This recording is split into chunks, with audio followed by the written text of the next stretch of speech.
Sa ikatlong taon, talagang magkakasukatan na ng pagsasamahan. Ulo ni Tanggol, ni Ramon, o buhay ng nanay mo! Mas naglalagablab ang mga puot, ang galit. Pagkatapos po ng bilangan, ang lumabas na panalo ay si Jesus Nazareno, Tanggol, Montenegro. Padugo na po ang mga labanan. Papel lang yan! Disarm all of them! Sabi ng Maynila!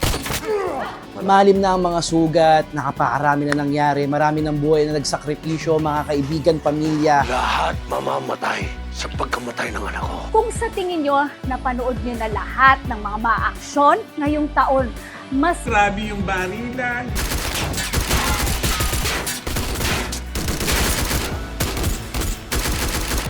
Nandito yung excitement part ng mga habulan. sukatan ng Pinagsamahan at sino-sino rin ang kanyang mukhang kakampi pero magiging kalaban. Hindi ko alam kung paano kayo papasalamatan. Gagawin namin ang lahat para sa'yo. Kahit ibuhis pa namin ang buhay namin. So talaga namang dapat hindi kayo pumikit. Si Almir na. Hello, Nay. Pumunta kayo ng Buenaventura.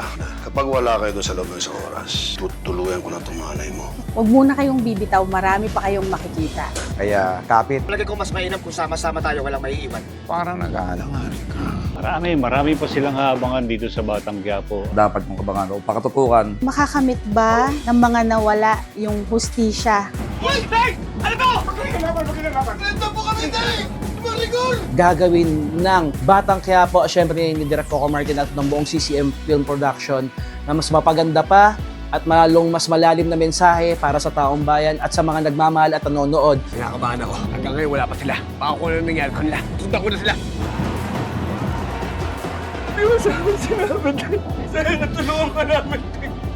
Salamat mahabang panahon na magkasama tayo. Abangan ninyo. Gabi-gabi. Samahan nyo kami Pagpatak ng alas 8, sa All TV 2, ang FPJ's Batang Quiapo.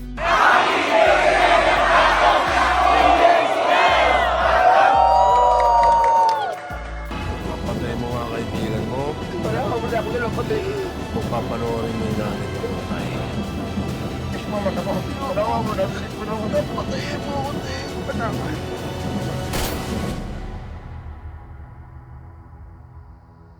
FPJ's Batang Quiapo.